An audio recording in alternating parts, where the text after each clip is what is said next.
Hola, bienvenidos. Soy María Fonseca Sevillano. Este es un nuevo episodio en Trujillanos en el Mundo. Hoy estaremos conversando con Alejandro Segovia. Alejandro fue concejal en la ciudad de Valera y precisamente esta actividad política le hizo un día tomar la decisión de irse del país, pues sobre él pesaba una solicitud por todas las revueltas que hubo en nuestro país en el año 2017. Hoy está en Estados Unidos, en Indiana, en el Midwest de ese país, y desde allá ha empezado un trabajo de apoyo a quienes hoy están como migrantes, pues gracias a sus conocimientos en el mundo legal y al apoyo que ha recibido en ese país de otras personas para él poder asesorar en ese sentido, está al frente de un trabajo para quienes están solicitando el TPS en los Estados Unidos, brindándole así la oportunidad a muchos migrantes venezolanos de poder construir una vida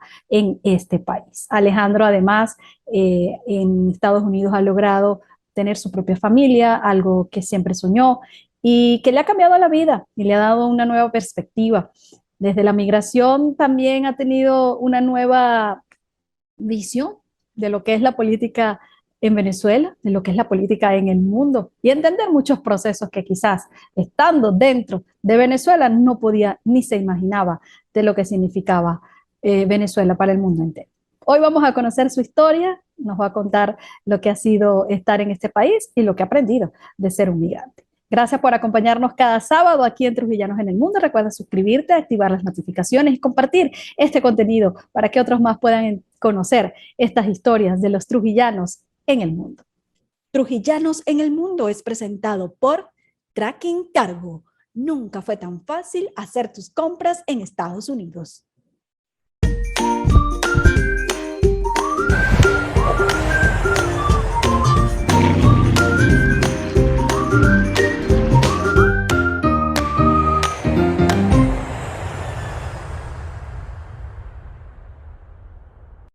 Hola Alejandro, bienvenido a este Trujillanos Hola, en el Mundo.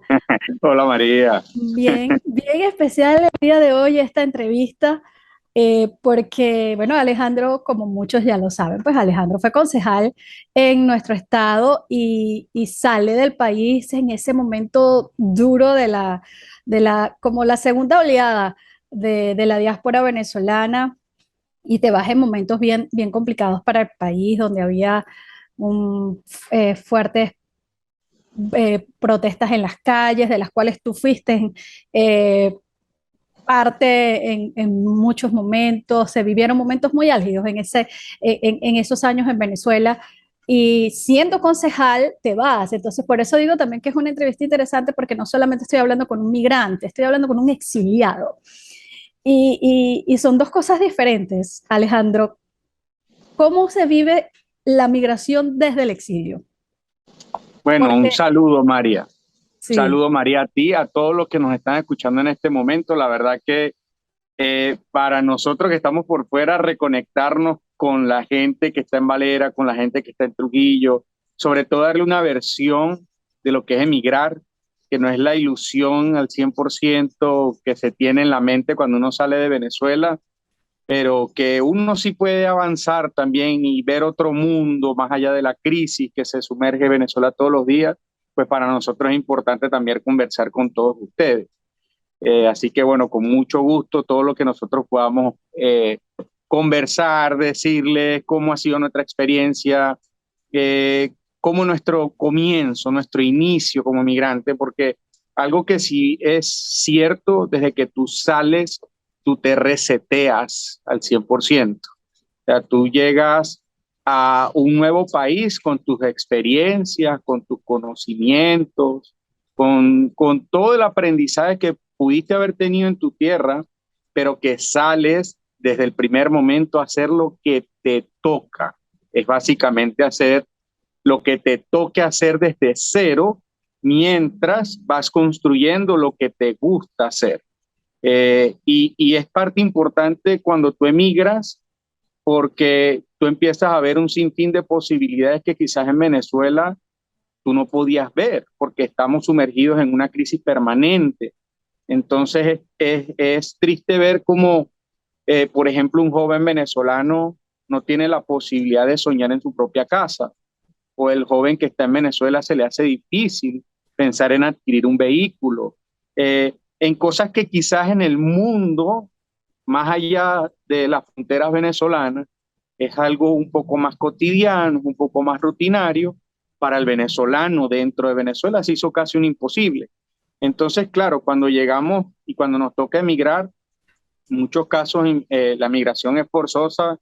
La venezolana, la migración desde todo punto de vista es forzosa, porque no conozco, o digamos de cada 10 venezolanos que conozco, 9 y medio no dicen, mira, yo salí porque era que quería aprender inglés o me quería aprender alemán y después, bueno, quería regresar con esos conocimientos a Venezuela. La mayoría de los venezolanos con los que nos topamos a diario salimos de Venezuela, unos huyendo de una persecución política, pero muchos otros salieron por la situación humanitaria que hay en Venezuela y por el ánimo de sobrevivencia por nuestros hijos. Ya cuando se tienen hijos la vida cambia, entonces es necesario también como que brindarles esas oportunidades a los hijos.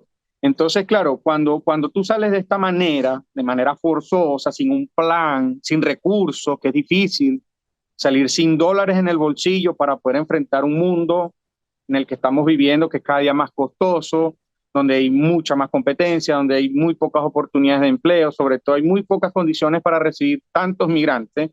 Entonces sí se hace un poco complejo, pero ya unos años después de que emigré, ya a mí me tocó salir de Venezuela desgraciadamente en el 2017, ya unos años después ya uno puede decir, bueno, ya he construido poco de lo que me gusta hacer, ahora sí la perspectiva cambia. Claro. Entonces, bueno, aquí Y, estamos. y tu historia al momento de salir también fue distinta, porque como lo decíamos, tú eras político, eras concejal en ejercicio en el momento en el que tú te vas de Venezuela y te vas con una orden de PTJ solicitándote el que se va como decisión propia, aunque sea forzada, bueno, se va. O sea, sale por un autobús, se monta en un terminal, en un avión, lo que sea. ¿Cómo salió Alejandro? Porque Alejandro corría el riesgo de montarse en un autobús y que en la primera alcabala te detuvieran.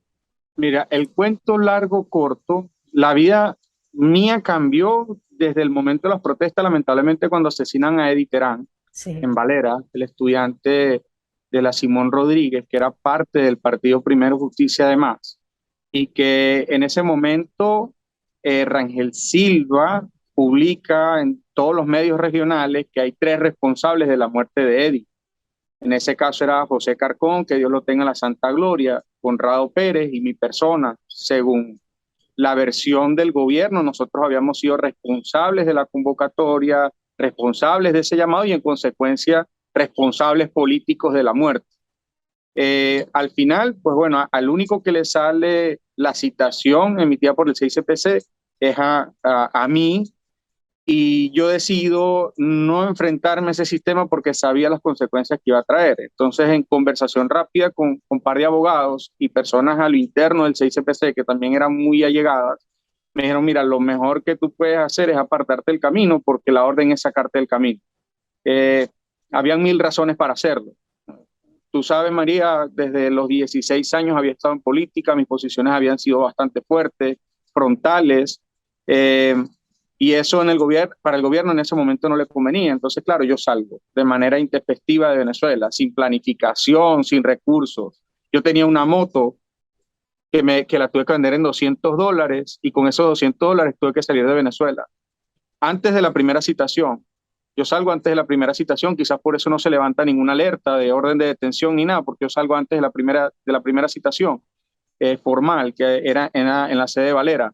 Y con esos $200, con la ayuda de Dios y de mi hermano, fue que logré salir de Venezuela antes de que se materializara una segunda citación y así vinieran las consecuencias que yo sabía que iban a venir, como vinieron con Juan Requesén, con muchos compañeros que por sus convicciones firmes hoy están todavía pagando la cárcel. ¿Y cuál es el así es. resultado? Una voz callada, una lucha menos, una voz que no se escucha. Y bueno, yo le doy gracias a Dios que el discernimiento pudo más en ese momento y me tocó salir y no nada más y no entregar la lucha, no decir, bueno, mira, aquí ya dejé la lucha en Venezuela y se acabó y renuncio, ahora voy a ver cómo me gano la vida.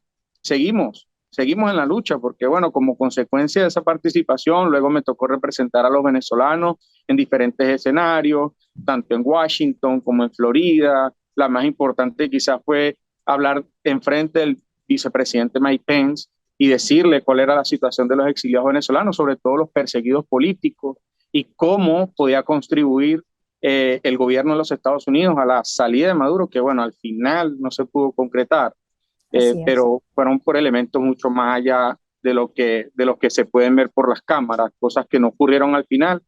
Pero bueno, ahí estuvimos. Lo importante fue que ahí nos mantuvimos y nos mantenemos, porque seguimos aún dando nuestros aportes 50 y 50, 50% trabajo, porque aquí nadie nos mantiene, Así es. 50% en la lucha que uno puede aportar y en beneficio de los venezolanos. Y eso que acabas de decir es bien interesante y bien importante resaltarlo, Alejandro, porque cuando estás acá adentro y te toca salir siendo político, es inevitable no caer en lo que la gente comienza a cuestionar. Qué fácil es irse, dejar la lucha aquí, pero tú lo estás diciendo, allá sigue la lucha. Y llegas a un país donde nadie te va a mantener, que para algunos quizás eso también se vuelve como un mito, ¿no? Ah, no, es que todos esos exiliados allá afuera viven No, como los reyes, ¿no? Quizás un no, no. poco porque ven en otros líderes que sí ha sucedido, pero bueno, a lo mejor sus circunstancias eran otras, ¿no?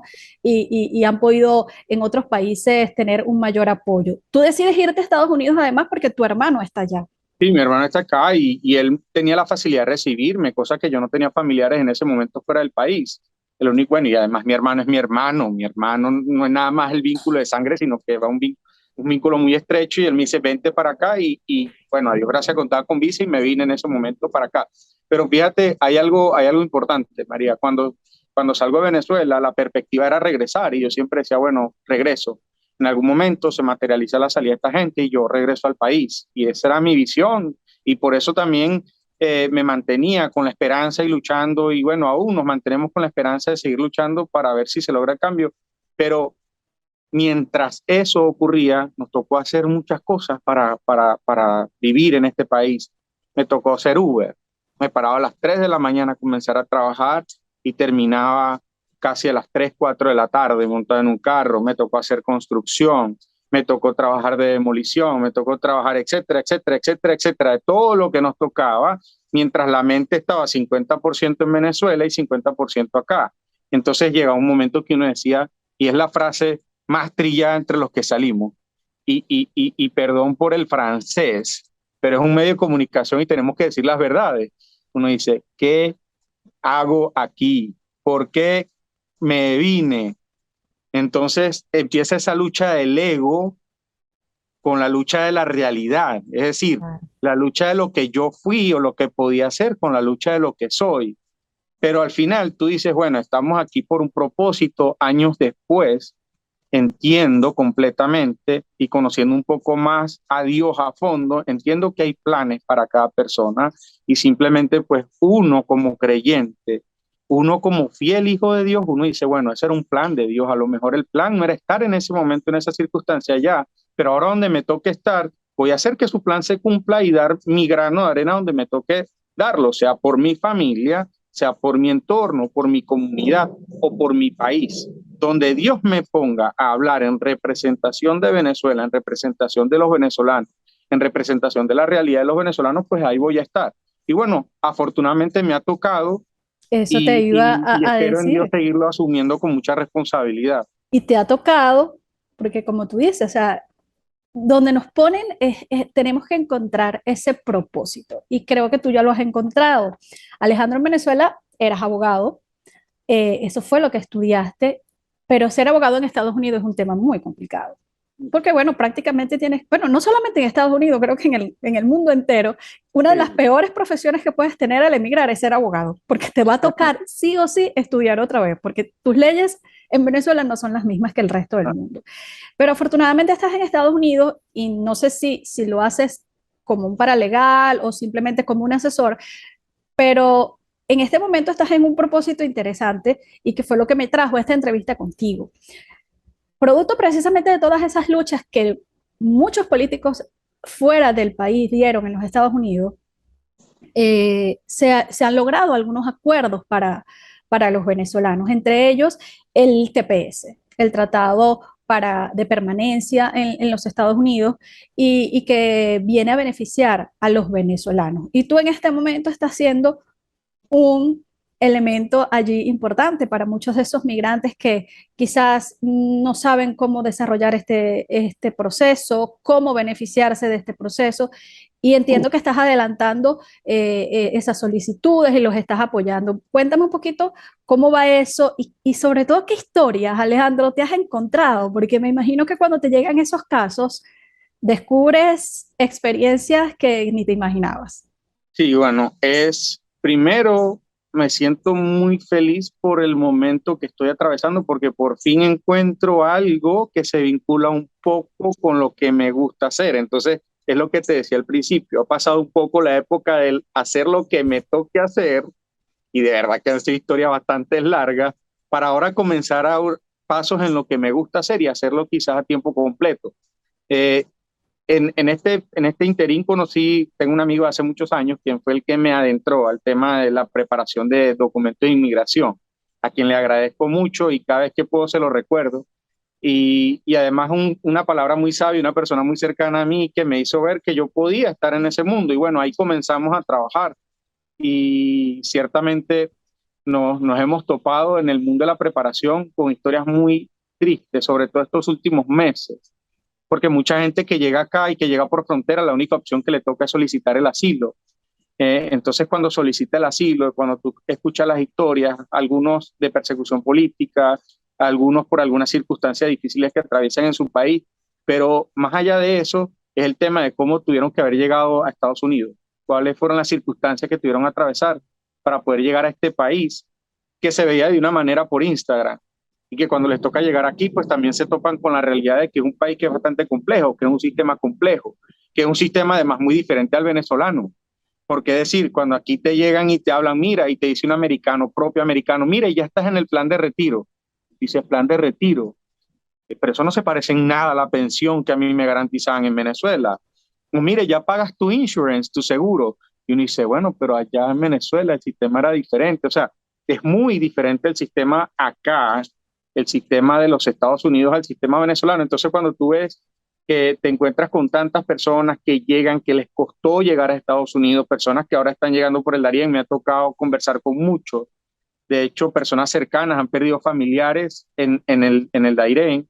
Y cuando, no te lo voy a negar, que a veces escuchar tantas historias de tantas personas, a veces te turba un poco, te afecta, porque sin duda tú eres humano, tú eres una persona que también siente y padece, y ponerte en unos segundos en los zapatos de cada quien, de cómo le tocó atravesar, qué le tocó atravesar para llegar acá, qué le ha tocado vivir en sus primeros pasos acá. Hay tantas historias, no te niego que llega un momento que el cerebro se comprime de tantas historias difíciles y ahí es cuando quizás nosotros le damos más gracias a Dios por las circunstancias propias, pero también al mismo tiempo digo, caramba, qué nivel de daño le están haciendo a muchos venezolanos por el simple hecho de querer ostentar el poder, digamos en Venezuela, esa pugna de poderes entre tirios y troyanos, lo que ha generado y la consecuencia que ha dejado es centenares y miles de venezolanos cada día dejando la tierra,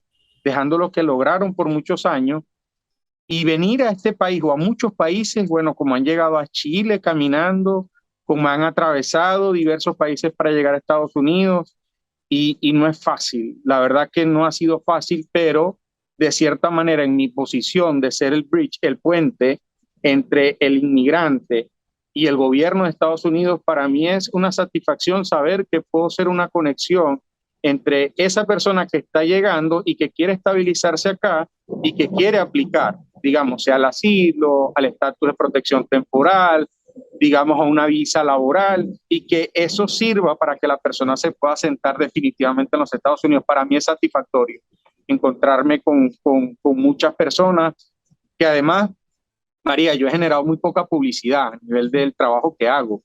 La publicidad ha sido muy empírica y bueno, a Dios gracias cuento con una esposa que es una mente Es abierta para la creativa. publicidad y es un gran Sí. apoyo, la verdad que sí.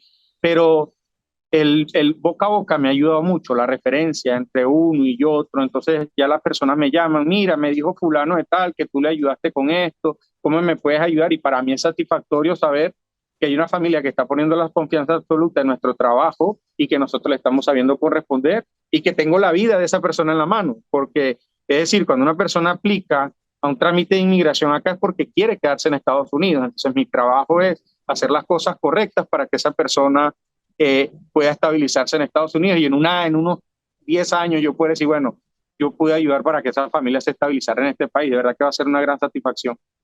Es interesante y es bien bonito eso que acabas de decir, porque de alguna manera te conviertes en saber que lo que estás haciendo va a hacer o sea, es radical, o sea, va a ser el sí o el no para la vida de esa familia, de verdad que es impresionante. Y hablabas del sistema y de que una cosa es cuando ves el país por Instagram o las publicaciones que hace la gente o las películas o la imagen que tú tienes, y otra muy distinta es cuando llegas. Vamos a hablar de Alejandro ya como migrante que está en Estados Unidos. ¿Qué es lo que más te ha costado asimilar de ese sistema? A mí me costó mucho entender al principio de que esto era un camino largo y quizás por eso me costó más estabilizarme.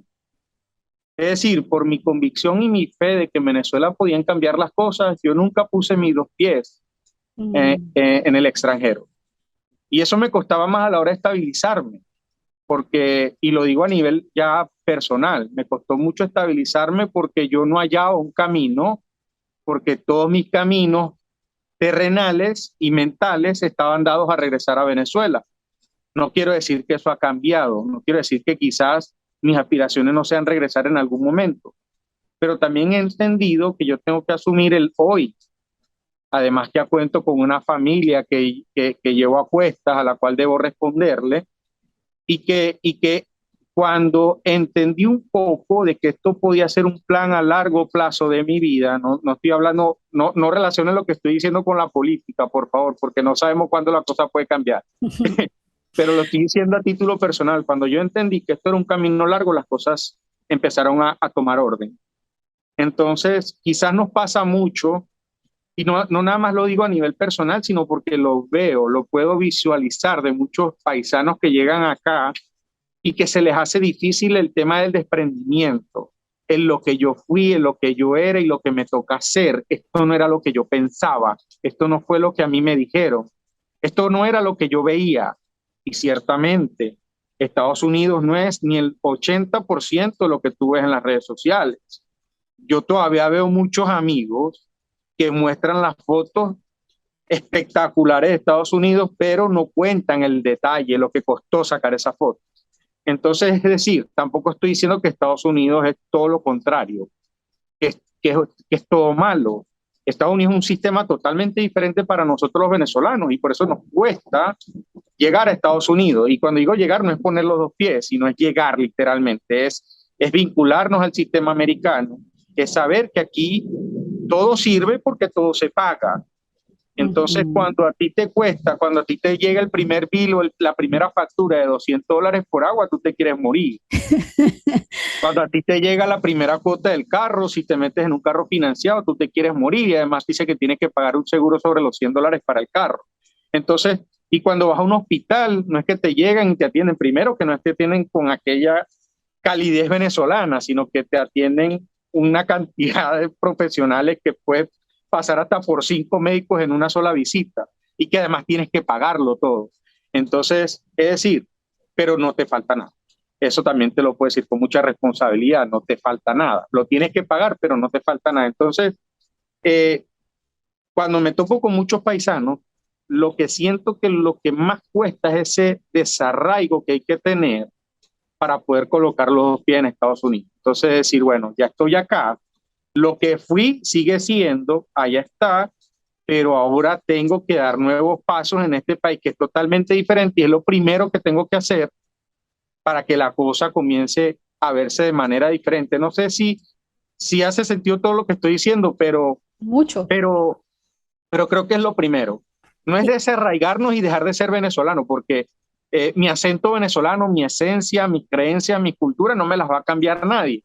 pero sí es saber que me estoy integrando a un sistema nuevo, a una cultura nueva, a un país nuevo, y que yo no tengo la capacidad de contrastar ese país con aquel. No lo tengo. No, no No hay por la punto. situación económica de Venezuela, porque así yo me hubiese venido a Estados Unidos en la época de los 80, 90, cuando la cosa estaba muy buena, tampoco hubiese tenido nivel de comparación, porque son dos sistemas totalmente diferentes. Un sistema que le apuesta más al capital, aquel es un sistema que le apuesta más a lo social.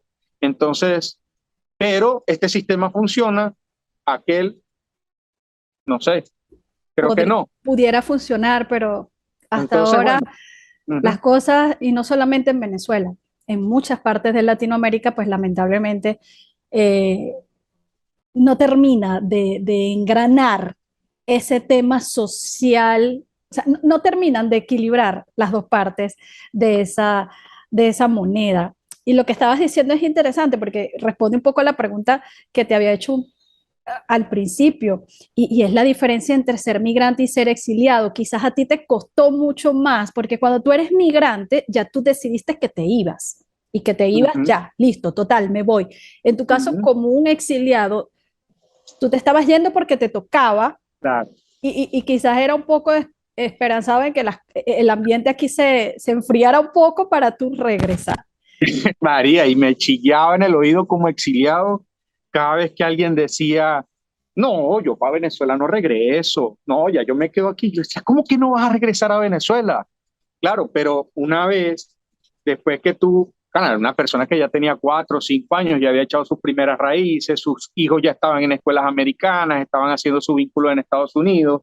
Entonces ya después con los años tú vas entendiendo ese proceso Ese y que proceso. nadie está obligado a recortar los procesos. O sea, lo primero que tú llegas acá y lo primero que vas a vivir es un despecho emocional, sentimental, que se va a prolongar por muchos meses.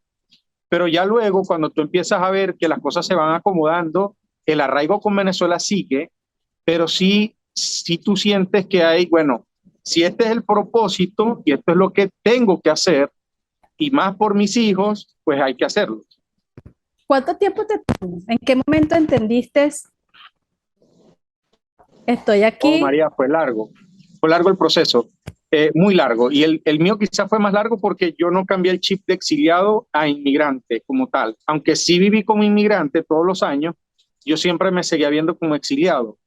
Y hubo un momento que, y te lo voy a decir con mucha franqueza, cuando atraviesa la pandemia, nosotros teníamos la convicción de que en Venezuela venían los cambios.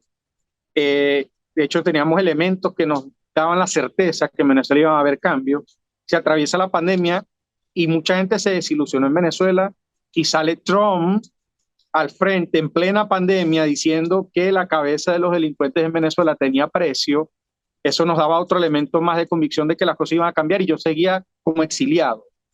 Pero luego que pierde Trump y viene la nueva administración de Biden, me obligué, me obligué a cambiar el chip totalmente. Y no quiere decir que no sigo pensando en algún momento en regresar a Venezuela, porque sería absurdo no pensar eso. Pero sí sentí que la cosa se podía extender más y yo decía, nada, tengo una familia puesta, tengo muchas responsabilidades que cumplir y me toca poner mi corazón y mis pies acá. Cuando tenemos ya un hijo, la vida nos cambia totalmente. Nuestros puntos de vista son otros. Y hace un año más o menos vi fotografías en tu Instagram que por un momento llegué a pensar que tú estabas aquí, porque vi que tu hijo vino a Valera recorriendo tus calles Así con tu es. papá, con tu mamá. ¿Qué sentiste tú de que él estaba Oh, aquí y tú no? María, fueron días de muchas emociones. Primero por el reencuentro de mi hijo con su familia. Es la luz de nuestra familia, el más chiquitico. Y además teníamos un propósito con la ida de Alejandro a Valera, de Alejandro Andrés, que era bautizarlo en nuestra iglesia, en la Beatriz. Entonces Dios nos dio esa bendición de que eso ocurriera. Y además de que Alejandro fuese un poquito más grande al apartamento donde creció su papá, al estadio donde jugó su papá, caminar a las calles donde creció su papá, que yo sé que para él es difícil todavía entenderla, Eh, toda esta situación, pero van a quedar los recuerdos, las fotos, van a quedar las anécdotas. Logramos bautizar a nuestro hijo, que era para nosotros muy importante. Eh, y aún cuando él ve las fotos, a pesar de que estaba muy pequeño, él todavía hace esa analogía, ese recuerdo. La casa de los abuelos, el estadio. Bueno, de hecho, yo tenía meses queriendo que él jugara a béisbol, estaba muy chiquito. Mi papá es entrenador de béisbol. Yo voy a decir que es el mejor entrenador de béisbol que tiene el estado de Trujillo, me van a salir más de uno bravo por ahí. Eh, y en lo que yo no logré en 3, 4 meses, él lo logró en 2 horas. Y ahora mi hijo está empezando a jugar béisbol. Así que para nosotros, así llegó hablando, ah, llegó hablando imagínate, a la sí, porque casa. estaba muy chiquito. Entonces cuando yo lo veo que llega, bueno, me cambiaron al muchacho, o sea que le cayó muy bien el viaje. En todo caso, sí me hubiese gustado estar ahí viviendo con él todos esos momentos, como también me hubiese gustado estar con él cuando nació. Yo no pude estar en su nacimiento físicamente. ¿Dónde nació Eh, él? Él nació en Valera, Ah, ok. Valera. O sea, Sí, él ellos nació se en van Valera. él se va contigo después. Sí, ha sido una pelota de ping-pong. Por eso te digo, ha sido difícil porque nos costó mucho entender que nuestra vida era de inmigrantes al Mm. 100%. Entonces, cuando yo vengo para acá, nos vamos a Chile, me encuentro con mi esposa en Chile, allá nos casamos, allá donde nos casamos, siempre pensando que en 3, 4 meses regresamos a Venezuela. Después yo vuelvo para acá, después me voy a Colombia, pensando que de ahí estaba cerca de irme a Venezuela. Entonces es un cuento bastante largo, que es parte de lo que ya conversamos, pero volviendo al tema de hubiese yo querido estar ahí con él, hubiese querido estar yo saludando a tanta gente que quiero en Valera, que extraño y que sé que nos extrañamos, gente que me dio mucha enseñanza, Aura Gila, de la Francisco, gente que me enseñó a crecer desde la política, porque es decir, yo mi historia en Venezuela la cuento en 2 fracciones. La primera jugando béisbol hasta los 19 años y a los 15 años en la política. Es decir, que todos mis recuerdos se ciñen en buena parte a eso.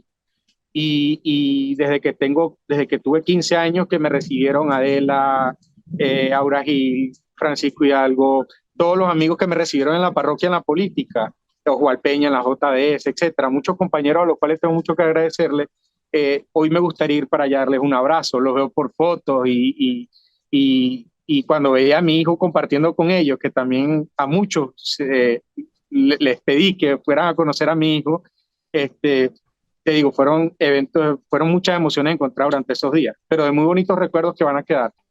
Ya que estás hablando de la política, ¿qué crees tú que le hace falta a Venezuela, Alejandro? ¿Qué nos ha pasado? Eh, Son muchas cosas, hay muchos intereses, hay muchas cosas que se ven, hay muchas cosas que no se ven. Hay cosas que se ven que podemos discutir sobre eso, podemos tener muchos puntos encontrados sobre eso.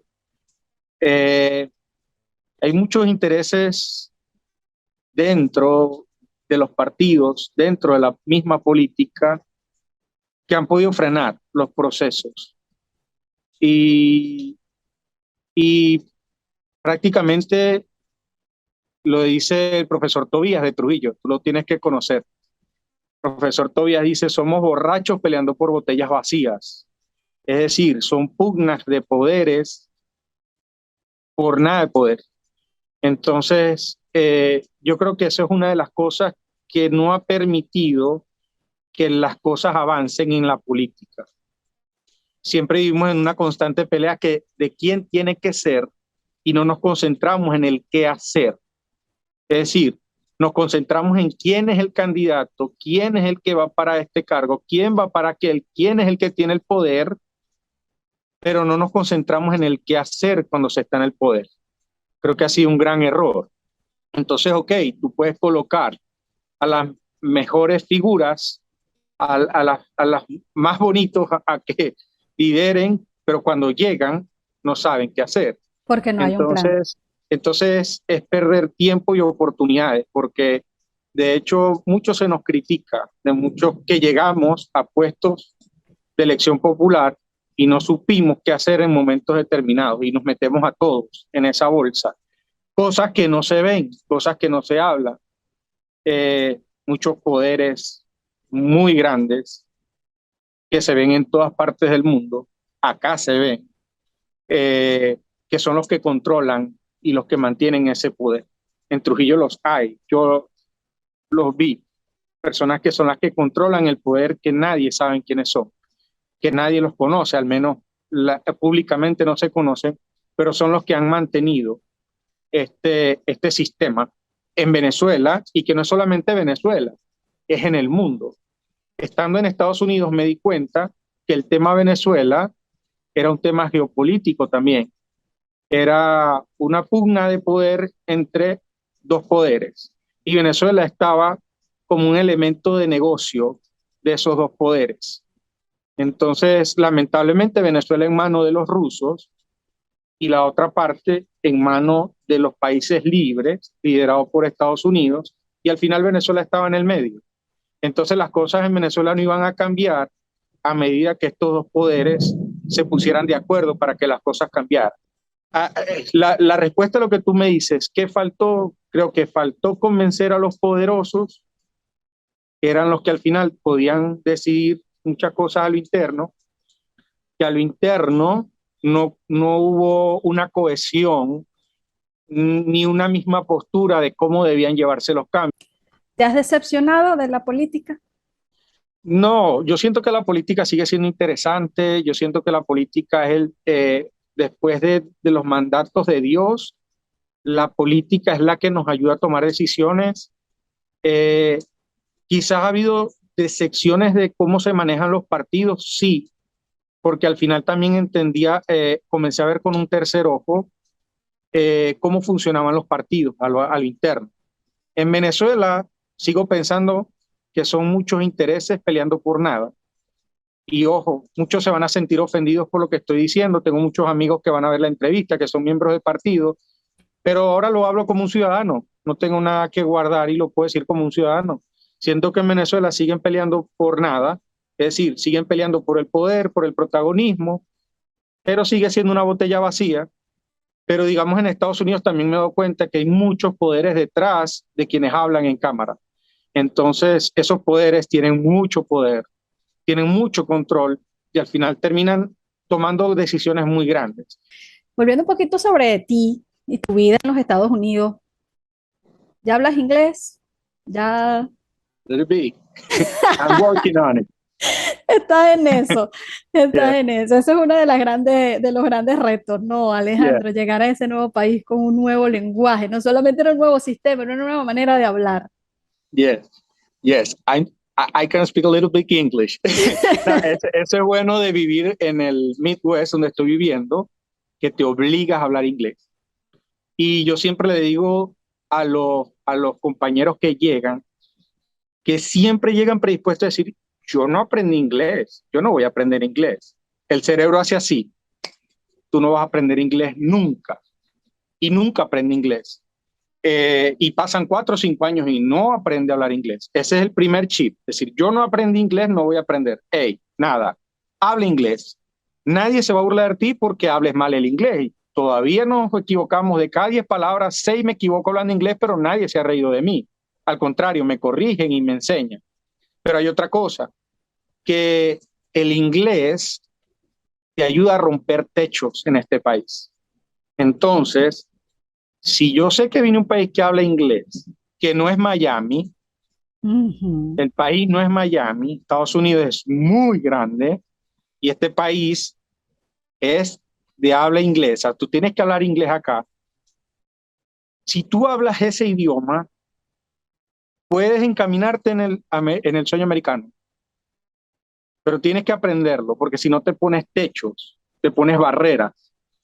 Entonces tu círculo de influencia va a ser muy limitado, porque vas a llegar a solo el que habla español. Así es. Entonces, si tú hablas inglés, que además, te digo una cosa, María, para nosotros como padres, tiene que ser una motivación ver a los piojos de nosotros que en 6 meses, en un año están hablando inglés. Y uno a veces como que les pide ayuda, ayúdame a traducir aquí. Entonces, como que se invierte la balanza. Los niños aprenden más rápido. Bueno, ahora es un reto para mí tener que hablar inglés porque mi hijo en 6 meses, en un año, está hablando inglés. Interesante y es bonita esa experiencia. Te vi, te vi también en una fotografía del pasado 4 de julio y me llamó la atención. Estaban todos con una franela y la mitad era la bandera de los Estados Unidos y la otra mitad era la de Venezuela. Se vive así como migrante, ¿verdad? Bueno, primero que esa la pintó a mano mi esposa. Bellísima Ella es además. un libro abierto y la intención era, entre otras cosas, eh, Venezuela dándole las gracias, o yo como venezolano, nosotros como familia venezolana dándole las gracias a los Estados Unidos por la oportunidad que nos ha dado de estar acá.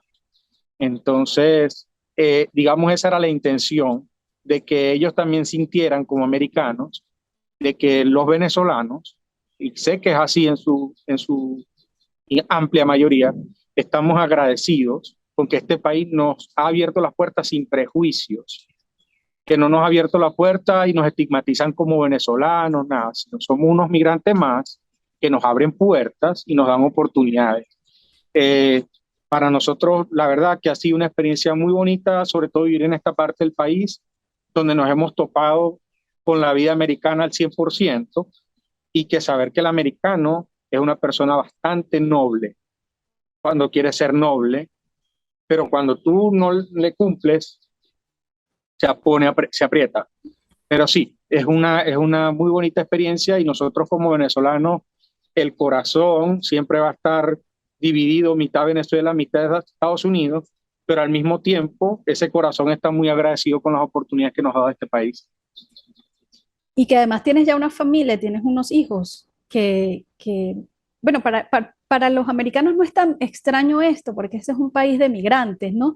Entonces, encontrarse a alguien que así como tiene los valores de esa cultura, también tiene los propios de dónde viene, en tu familia me imagino que eso es algo que es importante para ti, que Sin tu duda. hijo, que tu hijo, que tus hijos tengan esos valores, Ah, que se reconozcan, además de americanos en el caso de tu hijo más pequeño y de la otra niña también, también se reconozcan como venezolanos y que se reconozca como trujillano. ¿Qué así es, valores le no, enseñas a tu hijo como trujillano? claro, claro, sin duda. Y aquí se come venezolano, aquí se habla venezolano, aquí hablamos de Venezuela, pero lo más bonito es que mi hijo más chiquito, que no tuvo esa experiencia de vivir en Venezuela como Paula, que Paula sí vivió buena parte de su vida en Venezuela, mi hijo ve la bandera de Venezuela y sabe que es la bandera de Venezuela, y tú le preguntas y dice, bandera de Venezuela. Entonces, y además que nos hemos encontrado con una comunidad muy bonita en Evansville, es una comunidad de venezolanos bastante integrada, y siempre nos estamos topando con esa comunidad. Entonces, saber que mis hijos, aparte de sus labores o su día a día en la escuela, donde se topa con valores muy americanos, donde su vida es 100% americana durante buena parte del día, también tiene la otra parte, tanto en casa como en un entorno que también le dice, mira, de hecho, ahora en 2 semanas tenemos un evento que se llama Recorriendo Venezuela. Los venezolanos en Evansville vamos a tener una actividad bien bonita donde por regiones nosotros vamos a representar la zona andina, especialmente a la zona a Trujillo. Ok. Vamos a hacer comida propia de Trujillo, hay unos que van por diferentes regiones, vamos a compartir, pero también es la intención, aparte de encontrarnos como venezolanos y tener un día diferente, todos coincidimos en que nuestros hijos tienen que saber nuestras raíces, de dónde venimos, y dejarle así como quizás los italianos en Venezuela. Los italianos en Venezuela, sus hijos le trasladaron las culturas italianas y hablaban italiano y se encontraban en el Italben, igual los alemanes, igual los españoles. Es decir, todas estas culturas que llegaron a Venezuela nunca se desarraigaron y les dejaron como herencia. Bueno, imagínate la cultura árabe en Venezuela es muy arraigada. Ellos no Así. dejaron de ser, aunque nacieron en otra tierra, ellos no dejaron de ser de otro país.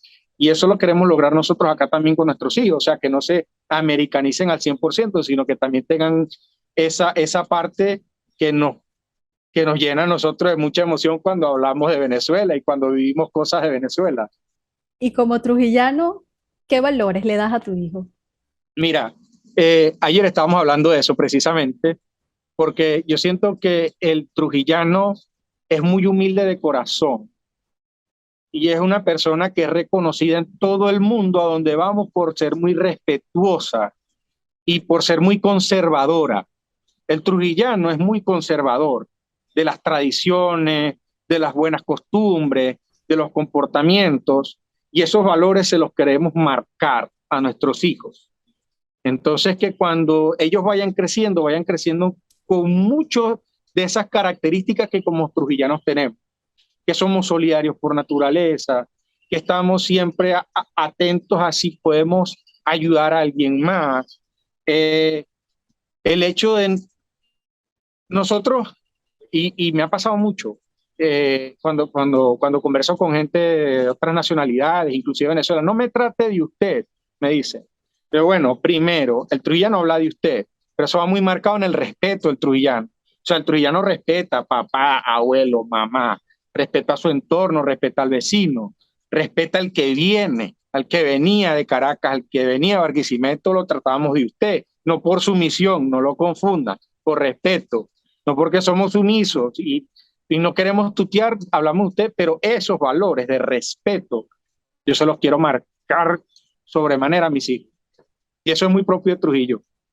Esos valores sientes tú que han sido fundamentales para ti, para sobrellevar, por ejemplo, esta experiencia de haberte ido de tu país. Sin duda, y todos esos valores que yo le debo mi vida a Dios y a Trujillo. O sea, yo jugué béisbol en Trujillo, me hice beisbolista en Trujillo, luego me incluí en la política en Trujillo. Mi vida fue Trujillo. Y eso me dio la oportunidad de representar a Trujillo en muchas oportunidades, jugando béisbol en 18 nacionales de béisbol. Estuve representando a Venezuela en República Dominicana jugando béisbol, pero siempre con Trujillo. Cuando me tocaba salir a Caracas a representar a Trujillo en política, siempre nos distinguían a los trujillanos por tener unos valores muy propios de Trujillo. Y aún en el exilio, como inmigrante, esos principios nos han abierto muchas puertas. Porque cuando ven que una persona es respetuosa, cuando una persona no excede los límites de la confianza y es humilde, cuando es abierta a aprender, cuando es abierta a explorar caminos nuevos, a crecer, eso es muy propio de nosotros los trujillanos, que somos muy abiertos a cuando llegamos, estamos oídos abiertos para aprender. Eso abre muchas puertas, sin duda. Y no solamente, sino como lo dicen, nuestra palabra vale más que un documento firmado. Entonces, cuando nosotros los trujillanos solemos decir, esto es así, el burro es negro, es porque tengo los pelos en la mano y porque tengo la certeza y porque lo voy a cumplir. Entonces, eso es nos distingue mucho a nosotros en el extranjero, porque no todo el mundo tiene el mismo comportamiento, y cuando somos así nos distinguimos y abrimos puertas. Y la verdad, en lo particular, le doy gracias a Dios que ese sentido trujillano me ha acompañado toda la vida y espero que me siga acompañando. Así es. Bueno, Alejandro, de verdad que me ha encantado la conversación contigo, conocer lo que has estado haciendo en los Estados Unidos, lo que ha significado para ti esta migración y esa esa visión que los jóvenes políticos venezolanos que están afuera están teniendo de lo que puede ser el país también es un elemento que sé que en un De esto futuro, podemos hablar 3, 4, 5 horas. pero sé que esa es una semillita que se está sembrando y que sé que puede hacer mucho en el futuro para Venezuela. Así que gracias por haberme acompañado en el día de Gracias, hoy. María. Te dejo que te despidas de tu gente.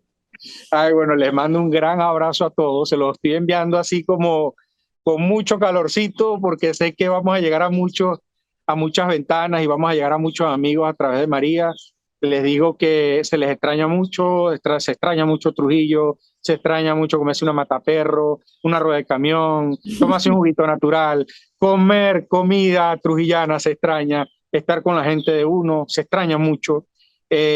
También les quiero decir a todos los que piensan emigrar, vénganse con las buenas intenciones bajo el brazo, pero también entiendan que este es un camino empedrado al principio, muy difícil, pero que te pudiera dejar buenos beneficios a futuro si honras y haces las cosas bien. No quisiera despedirme, quisiera hablar mucho más, quisiera interactuar con muchos de los que están escuchando, Pero bueno, ha sido un placer para mí estar con María. Te deseo el mayor de los éxitos en esta ventana que nos estás abriendo. La verdad no sabes la satisfacción que me deja el poder hablar un poquito de lo que estamos haciendo, pero también poderle llegar a mucha gente que queremos en Trujillo. Y bueno, espero en nombre de Dios algún día poder estar por allá y que ese micrófono lo podamos tener más cerca y hablar. Dios abra las puertas para que eso sea así. Así es, amén. Bueno, Alejandro, gracias por haberme acompañado y a ustedes, amigos, también por estar conmigo una vez más a través de esta ventanita que es Trujillanos en el Mundo. Será hasta la próxima. Chao, chao.